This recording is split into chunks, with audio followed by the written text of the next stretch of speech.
Man, I desperately got to play that video game again. That shit's so good. Yeah. Anyways, welcome back, motherfuckers, to the Infernal Brotherhood of the Scruffy Looking Nerf Herders. This is, in fact, a live streaming Star Wars vidcast by Star Wars fans for Star Wars fans. And today we're going to begin our episode review of Star Wars The Bad Batch with Season 1, Episode 1, Aftermath. Yeah, Aftermath. AKA Clone Wars Season 8. It did feel like that. Like the whole time, season 8 of Clone Wars like amped up everything. It was visually, it was more beautiful than any other seasons. It just seemed like there's a lot more money behind everything. And Clone Wars Season 9. My bad, people. oh man, yeah, I don't actually watch any of this stuff. I just make it up. The last season of the Clone Wars. Yes, this is the new season of the Clone Wars. Is what I was getting at. Jeez.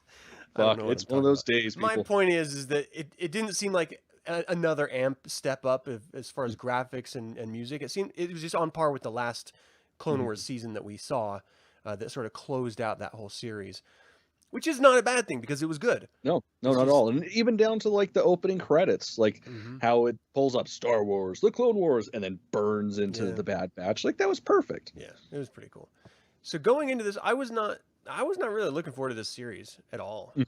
Like it was like the couple episode arc we got, I felt like was enough to get a feel for these characters, and there was nothing that really endeared me to them. And so I was kind of like, well, I'm gonna watch it because it's Star Wars. I mean, I'm me, but yeah, I don't know if this is gonna be interesting for a review. And then after watching it, I'm like sitting next to my wife, like that was actually really good. Like I had fun watching that. This was a fucking feature film for Christ.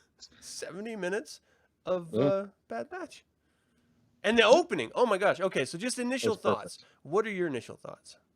I fucking am so excited to see shit that's taking place during Order 66 or like right after Order 66. Because I mean, we've gotten little snippets of it here and there, but we haven't really had like a full season dedicated to what life is like right after you kill all the Jedi. Right. So I'm pretty damn excited to explore that. Yeah, my initial thoughts are definitely it felt familiar in its presentation and the base storyline. It was very familiar to nearly every Star Wars thing we've ever gotten, but it was different enough that it actually made it a little bit interesting for me. William, thanks for joining us in the chat. Good to see you, man. Yeah, so this episode was written by Jennifer Corbett and Dave Filoni. It was directed by Stuart Lee, Saul Ruiz, and Nathaniel Villanueva. Music was by Kevin Kiner, and I wanted to call out the music because I did think it was actually really good. I remember Rebels music being really great. I remember Clone Wars music being very great. But you don't always think about the music when you're watching these things. For some reason, it just stood out to me when I was watching this. Oh, yeah, definitely. Had to bring it up. This was actually released on May the 4th, 2021 on Disney Plus. So we're a little bit late in the rotation, but we were getting back-to-back episodes, just like you're getting tonight of our reviews. And so we wanted to make sure that we were on target for the next round, to be like just a couple days after for next week. So we're going to be doing this review, and then we're going to follow it up with episode 2 afterward. Do you want to talk about the recap? Yeah. So the Jedi that oh my God, that name, like I started laughing the first time I heard it. I was just like, what the fuck is that? It wasn't until I actually saw it written out that it's like, oh, okay, it's actually a name, not just a weird fucking sound. Yeah, it's great because we land on, I don't even remember what fucking planet it was. It doesn't matter. It's like right at the tail end of the Clone Wars, like this is when Grievous gets killed and the Separatists fall. So the clone army's trying to take out some of the Separatists, and they have a team coming in to save them because they're just getting their asses handed to them. Then the annoying Padawan shows up with Clone Unit 99, Caleb Doom. Caleb Doom, who will end up being in Rebels as a grown man as Kanan Jarn. Kanan Jarn, yeah. Yes, Jar, yeah. So that was fun to see. I'm such a dumbass because I didn't even put 2 and 2 together for some reason that was him. The whole time I was like, he sounds familiar. The name is very familiar. Where do I know this kid? Yeah, that makes perfect fucking sense now. Yeah, and it's great because, of course, you get to see them do what they do. They just take out an entire platoon of droids and shit like it's nothing. Mhm. Even down to the point where Wrecker pushes 3 fucking tanks just off a cliff. And that was the last time I liked him in this episode. Yeah, he never seemed like he was completely there, but this just, it seemed like they dropped his IQ way down to toddler level. Yeah, Which was like, really weird. I don't remember him being like that in Clone Wars. no, I guess he must have ate a little bit more paint chips when they were stationed back on Kamino. I mean, he's clearly they don't clean up after themselves. So I mean, maybe when he's cutting the fucking mission marks on the wall, he's like, oh, snack. It's all lead based. Yeah. I mean, it's a long time ago. So I mean, they don't realize that lead paint's poisonous to anybody. So whatever, it makes sense. Yeah. But yeah, that's like, it's cool to see him kick ass and all that shit. But then you get to actually see Order 66 happen, and that is like something that I love seeing. Because I mean, of course, we got that in Revenge of the Sith, but I feel like outside of that movie, it's always been done a little bit better, like so much more visceral. And then of course, seeing the Paul blah blah blah blah get shot down, that was pretty fucking sweet. David Bilaba. Yes. Yeah, I just hear blah blah blah blah. So blah blah blah. It's hard for me to say. Yeah, I had no connection to her. I didn't read the comic about Kanan's early, Clone Wars experience, and so watching this was just fresh to me, and I thought, okay, well, this is just how it happened. Apparently, it happened differently in the comic, and this is a common thing that Disney is doing, is when they bring it to animation or live action, they change the events from the novels or from the comics, which Marvel does this all the time, so it shouldn't be a big deal, but Star Wars fans are like canon junkies, and especially when you come in as Disney, erase all of the past canon and say, we're starting brand new canon, and then you deviate from that. What are we supposed to think? Yeah, drives a nerd insane. Yeah. That's for damn sure. Nerds go crazy. Oh yeah. But again, I didn't read the comic, so it didn't really matter to me. And when I read the Ahsoka Tano novel, I didn't really remember that much about that very beginning. The end of the Mandalorian conflict with her fighting Darth Maul. So it didn't really bother me when they changed it in the end of the Clone Wars. So I don't really mind it this much. There's another conspiracy theory that's going around, and I don't know if people are trying to find things to complain about, or if they're just trying to latch on to anything to kind of shit on Disney in their control of Star Wars. But I read a rumor online that they said they were whitewashing characters, like character colors in Bad Batch are significantly lighter than character colors in Clone Wars. It's like, come on, what? That's the opposite of what they're fucking doing right now, you dumb shits. It's just so ridiculous. Are we talking about Echo, who's a fucking cyborg? Yeah, fuck off. Like, I could see it if they're talking about that, but he's a goddamn cyborg. He was locked up for fucking ever. Yeah. Of course he's gonna be, a fucking what the hell's that movie? Never mind. I'm just gonna drop that. Were you talking about the super pale kid? Yeah, God, I can't remember that movie either. Powder, but I know exactly Powder. Yeah, he's fucking Powder, but a cyborg. Yeah, but that makes sense. Yeah, I get that. Yeah, I mean, just hearing like the Aussie accent the first time, or not Aussie, but the Kiwi accents, the New Zealander accents. First time we meet, oh my gosh, why Omega? I'm having such a hard time thinking right now. The first time we meet Omega, I was just like, oh. She's a clone.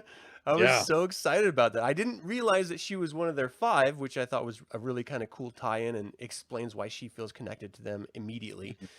But I like that. Let's finish through the walkthrough and let's talk about this a little bit more. So they come back after that mission, which Crossfire is calling it a failure because he didn't see the Padawan killed, and Hunter is adamantly stating, look, I saw him die. I fucking tased his ass when he was in the air and he fell. Yeah. Clearly, I love that comment. He's like, usually people look down when they're watching someone at the ground. I don't like that kind of thing. So funny. But it sets up an immediate disparity between the core Bad Batch characters and Crossfire, which is then just amplified as the episode goes on, and we learn that he's actually a standard trooper. And I don't know, did you already know that? Because I didn't. Well, I didn't think that it was his standard trooper. It's just I assumed it was his deviation from the standard cloning process didn't inhibit his chip as much. I mean, with Wrecker, it makes perfect sense. Like, dude is fucking nuts. Like, I'm sure there's not even anything up there for the chip to like trigger or anything. And everybody else is so far removed from a standard clone that it just makes sense. Whereas him, cool, he's got better accuracy and he's gray up top, but other than that, he's just like a typical clone. Yeah. And either way, as soon as they get back, there's, again, that disparity that is slowly growing. That divide between them is growing greater and greater. And they realize that Tarkin is on board. That was so fucking on awesome. planet. Which, I love me some Tarkin. Hell Anytime you can throw him in there, it's a good time. I also love the idea that he's like, we need to shut this down. We're going to a different model. We no longer need you, because that's always been a question about, well, at what point did the clones phase out? How did that process happen? And it's such an arbitrary thing when you think in terms of grand scale storytelling. I like that they threw the detail in, that's cool. The hatred of Tarkin for clones, or if not overt hatred, just the mistrust, or, I don't know. He wants to train his own people. Thinks regulars are better. So the Kaminans are clearly in a weird spot right here. Like, obviously they are not, there was a question brought up as soon as they decided to leave, that, they let Omega go, and they said, we need to find out the truth about this whole Imperial thing before we stop everything full stop. And I mean, there's just a lot of questioning about where the Empire actually stands, on how the Caminos should be acting and should be engaging with them. Is this going to be a Mandalore all over again, where they get occupied and then they have to try to like physically shut the system down, shut Camino down? That'd be cool to see. I think that might be anyway, that's my suggestion, my speculation. Well, and it would make sense too, especially because like the back and forth between Tarkin and the whatever the fucking head person was, I already forgot their name. Blah, blah, blah. Like having the back and forth of like, well, hey man, we're still ordered for like 500,000 units, so what are we doing, bro? Yeah. So it's like, just you're seeing paying where us. that. Yeah, because I mean, it's like that's literally their economy. That's all they've got going for them. Yeah, they're gonna be screwed if they don't get their pay, if that contract's not fulfilled. But Tarkin is just trying to make a statement. He's like, look, you don't think that they're, that my guys are better? I'm going to run a test and see how good your guys actually are. And so they have the Bad Batch come up for a combat test, which they succeed at with flying colors. And so he's like, all right, let's go to live fire. Fuck these guys. I'm ending this shit now.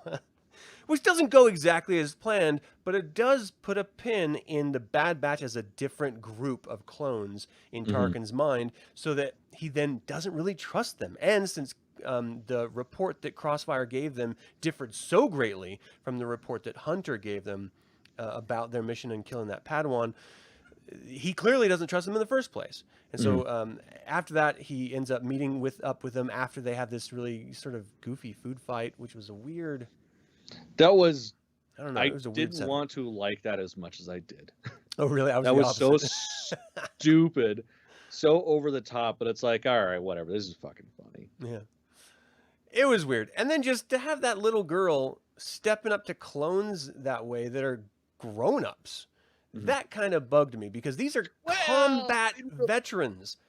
They might also only be like fucking like a year or two older than her. So, well, I don't know. Do you think that, because she referenced a lot that she didn't like being connected to all the machinery and stuff like that. Do you think that's standard protocol, or do you think she's different?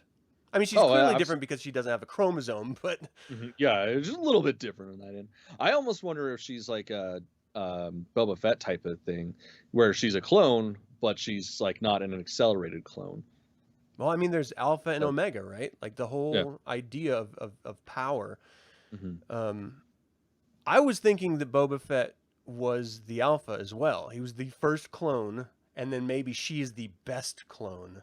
Like That they would make infused sense. her maybe with a little force sensitivity or something like that as a test, because we Mhm. know that that's a thing that's happening right now in the universe somehow. Mhm. So, and the comics just revealed that Exegol had Luke's hand in there to help with the cloning. So maybe there's a little bit Huh. of force sensitivity plugged in there. I don't know. That's kind of my train of thought anyway. Yeah. So Tarkin tells them that he needs them to go take care of a last separatist group, and sends them on the mission. They go and they realize that it's not droids. It's not a separatist group No, at all. It's it's actually fucking Saw Saw Gerrera. Gerrera with some Oh, yeah. refugees. And what do you think about that? Because it's one thing for Hunter to say, no, I'm not just going to turn on the Jedi that have been my generals this entire war. But it's another thing altogether to just see random refugees and be like, no, I'm not going to kill him. Like, Well, and it's funny too. Like, well, no, I'm trying to remember the timeline. At this point, was Saw Gerrera considered a terrorist, no, or this was was that just after? him. This Okay, was so his this is first before. ascension, actually. Okay, never mind then. Yeah, it seemed a little weird. It's like it shouldn't really matter whether they're droids or not. Like if they're an insurgency against the regime that you're a part of, Yeah. you're supposed to take them out. So that was a little. They're acting with a sense of autonomy that they've. I mean, they set up this idea that they always differ with the mission, and they end up coming out with gold stars and everything, but they do it in Yeah. their own way, and so they're always a little bit different to explain why he's taking this different stance. It just seemed like a bridge too far to me. Like he would just say, okay, well, I'm now fully controlling my decision making. Mhm. Whereas before, I was just, a wild, weird, aberrant clone, but a clone nonetheless. Yeah. Yeah, it was a little odd that they didn't do shit. Like, I understand not killing, because, I mean, there's women, children, old people, whatever. Like, but still, it was weird that they didn't do anything at all. Yeah. And either way, I thought it was an interesting confrontation between Saw Gerrera and them. And then the outcome of that is that there's a probe droid watching the whole time. Mm-hmm. Oops. And so Tarkin is now, he's got to put them all in chains and lock them up and execute them. And so he captures them, takes Crossfire out, and sort of enhances Crossfire's chip in order to make him like full T2, apparently. Oh, yeah, absolutely. That's exactly what I got, too. They're just like, you're no longer yourself. You are now machine. You're more machine than man. So you will kill your friends. And he was like, done and done. Oh, so I will. And Omega's trying to, she's endearing with them with the food fight and trying to connecting with her, corrupted clone brothers or fathers. Hunter is very much a father figure to her now, but at the time they're just sort of brother and sisters, or brothers and sister. And then she's like, I want to go with you. I don't want to be stuck here. Like, I don't like it being here. I can't experience life. I'm stuck up to machinery, always connected. I'm just acting as a med bay helper. Like, this sucks. I want to experience the world, the galaxy. And so, I can't. So it was when she helped them get out of the prison cell that they're like, all right, you're coming with us. You've proved yourself that, you're clearly, they're going to kill you too. So we've got to bring you with us. Yeah. They head out to the hangar, and that's where Crossfire meets them with a squad and starts shooting them down. Almost takes out Wrecker, which I was surprised by. Yeah, popped him. I was surprised as well. I figured, someone would get winged, but no, that was a straight up chest shot. Yeah. Dropped him. It's like, hi, wow. Yeah, that was apparently awesome. He can actually do something. And then we saw Omega step up and handle the blaster pretty well. Like, yeah, which makes you wonder. It's like, of course, it's already been announced that she's part of the med bay and shit. She's part of the staff. It's like, did she have any combat training with the other clones, or did she not?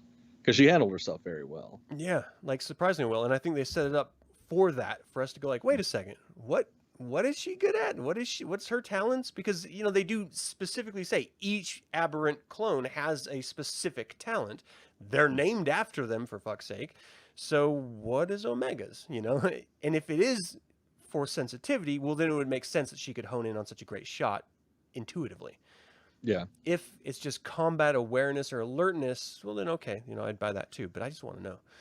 I'm sure that'll be like one of those season 2 reveals, much in the sense of Grogu or something like that. This did feel very Clone Wars movie, where it was a young child attached to a veteran group, and then very Mandalorian, where this veteran meets this young child and he then takes her off, or him off, on an adventure. I mean, this is a formula we've seen before, but again, like I mentioned at the beginning, it is if it fucking works, it works.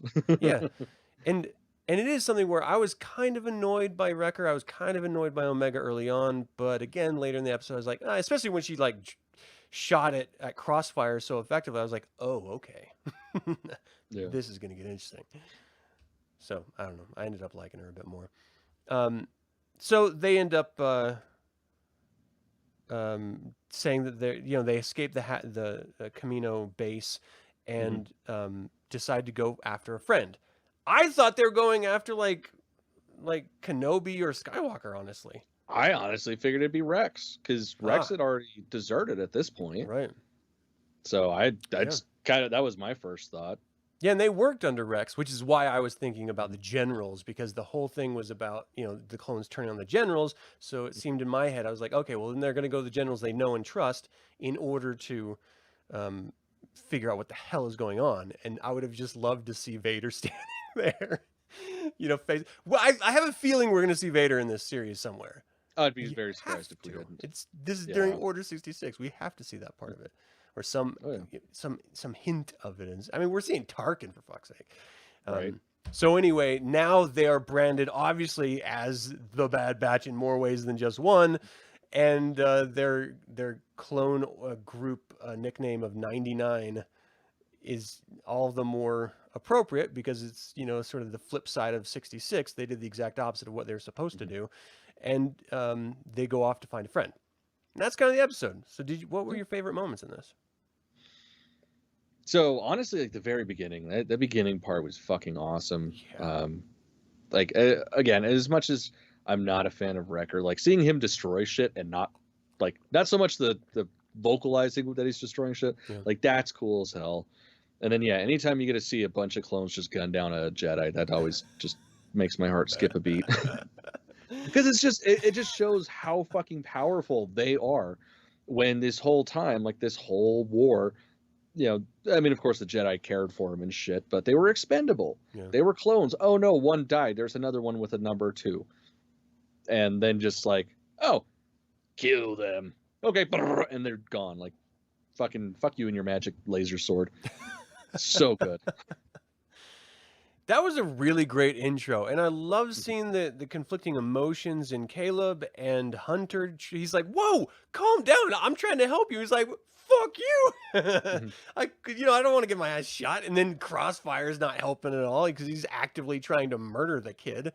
Yeah, I thought that was a great situation. It was like a no-win situation. You knew where it was going to go, or at least I guessed where it was going to go. Yeah. And even though it went there, it still felt good the whole time because clearly Caleb picked up that Hunter was not 100% trying to kill him, even though he wasn't trusting him yet. And clearly some of them were because Crossfire was shooting him. And so he's going to be fucking screwed up in the head. Do you think he's coming back in the series? I would imagine so. I mean, especially because he's such a popular character anyways. Like, it'd be kind of weird if they didn't bring him back. Yeah. There's so many possibilities with it, where this series is going to go. It's so interesting. Yeah, I think my favorite moment, I really like that end sequence where they were escaping the Camino base. And like Crossfire was like trying to headshot people. These were his friends that he fought the whole war with. And he's just like, no, screw it. You're dead. I thought that was great. And then seeing Omega step up and actually be able to use a blaster. I don't know. It felt good. It felt nice. It made me actually like her a little bit. What was your least favorite moment of this? Oh, Christ. Just Wrecker. Anytime he talks, man, it's like early Ahsoka for me. It's just, oh my God, just shut the fuck up, dude. So annoying. And I get it. Like, he's not all there. You can tell from like the blaster scars or explosion on his face or whatever. So I get it. but God, I just can't handle it. Yeah. It crosses the line of here's where it's okay. Here's as much as I would tolerate. Let me just smack my mic, apparently. Sorry, people. But this is where it goes. And it's too fucking much. That's what the food fight was for me. Like, it was set up as if it was like a high school cafeteria or something. This is an elite group of soldiers, of veteran soldiers who have trained side by side. Like, I can't imagine in any world, in any military cafeteria I've ever been in, there being a food fight like that. And then everyone just sort of jumping in and punching each other as if it was an old Western bar fight.